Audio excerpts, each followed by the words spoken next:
So I posted this video on hermeneutics, and I didn't expect it to be too big of a deal. I thought there's a few people who will have heard of it, and I'll just give them a heads up on it that it's corrupt and they should watch out for it and study it from that aspect if they're interested in it.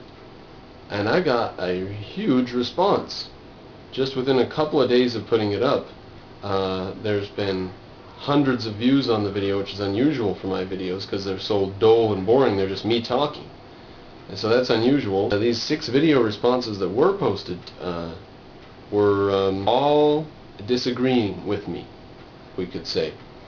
They were all by individuals criticizing me in one way or another, in some terms or other.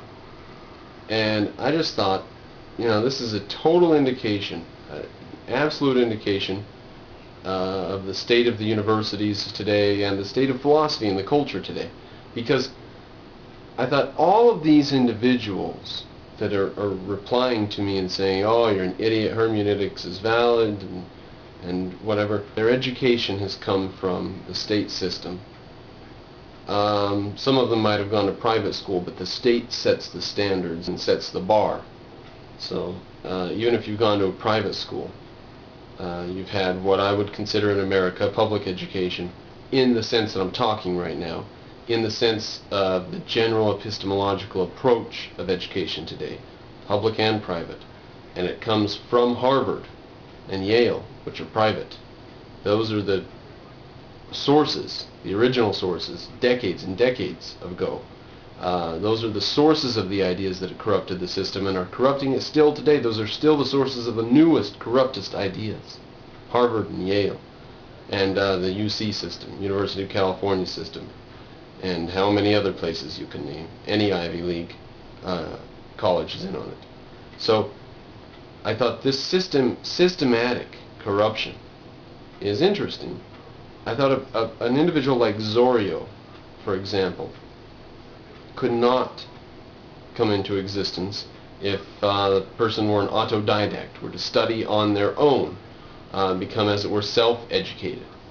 If you dumped him off at the age of 12, let's say, you get him to the age of 12 and teach him this and that about history and whatever, and he studies from there, it is not imaginable.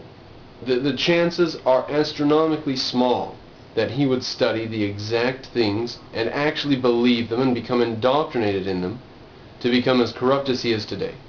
It is not imaginable. He has to be in a system. He has to have been subject to a systemization.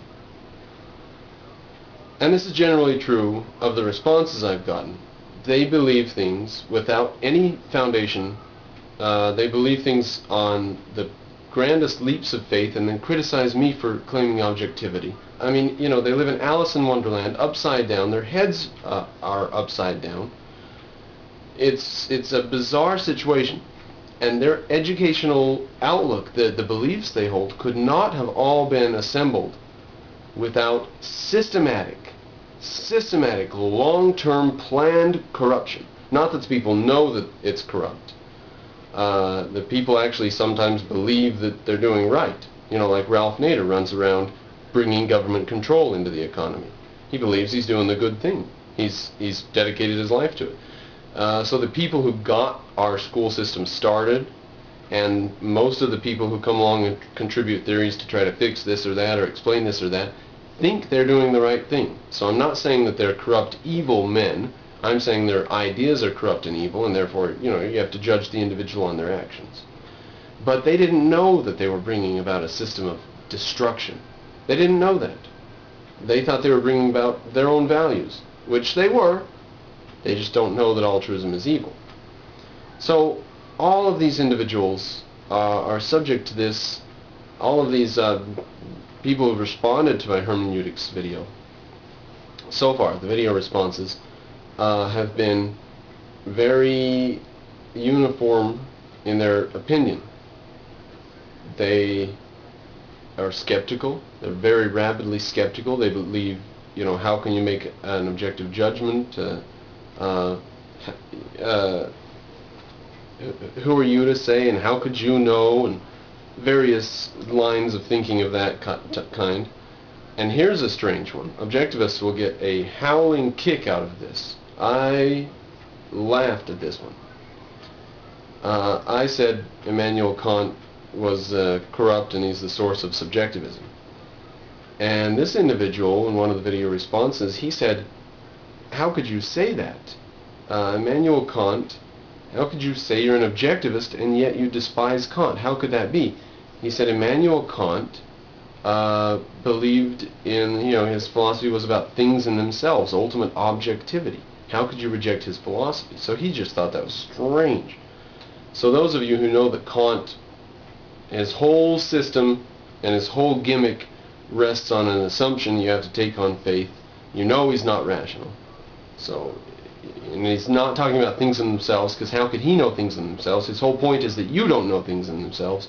So how could Kant have known things in themselves? So no, Kant wasn't objective. But anyways, this systematic corruption is just amazing. So I'm going to do a video now on postmodernism to explain the sort of the source and the current nature and the direction of these ideas. And I also realized this. I realized I posted some videos criticizing hermeneutics. And 6 or 7 people respond.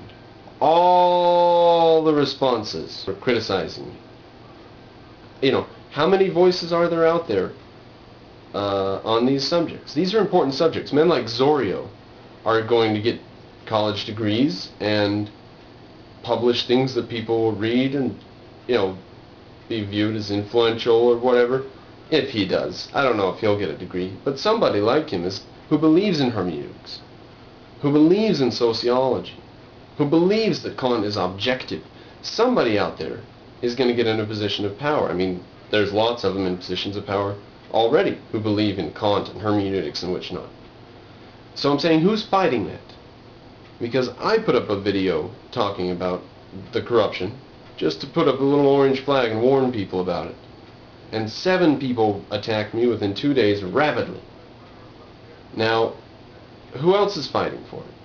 So I'm going to continue to fight that good fight. I'm doing an all-out battle for education. I can't remember who it was. A general or somebody was surrounded in the First World War, or maybe the American Civil War or something. This general is surrounded, and the enemy's coming in on them on 3 fronts. And they're low on ammunition, and their soldiers are partly wiped out, they're decimated. And one of the lieutenants or whatever says to the commanding officer, what should we do? What the hell are we going to do? This situation's ugly. And he says, attack on all fronts. Attack. That's what I'm doing. I'm attacking from kindergarten through college and everything in between. So support me by reading, support me by watching my videos and arguing with the people you see and support me by sending money so I don't have to work so many hours at a wage job and I can spend more time figuring out the exact problems as Zorio's delusions and making a cogent response to him. So I'm fighting the good fight for objectivism and for the future of the world. A world, hopefully, I'll begin to see some of the better parts of that Ayn Rand has brought about. You don't have to do a video against Zorio and these other clowns, but just realize they're dangerous. Something's got to be done. These people are on a rampage. They own the world.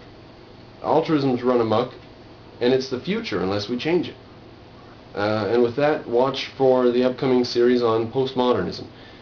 In the meantime, you might want to order Robert Garmong's Postmodernism from the Ayn Rand Institute, which is basically I'm going to be abstracting some ideas from his course and then interspersing with some stuff of my own, as I usually do here and there and whatever. But I'll just be quoting a bit from the outline of his course. Robert Garmong, G-A-R-M-O-N-G. It's like a 2 or 3 CD course, 4 CD maybe, so it'll cost you $50 or something like that, 60 or 70 or 40. Anyways, pick that up if you're interested in postmodernism, and I'll have that video series coming up, days or a week or something like that.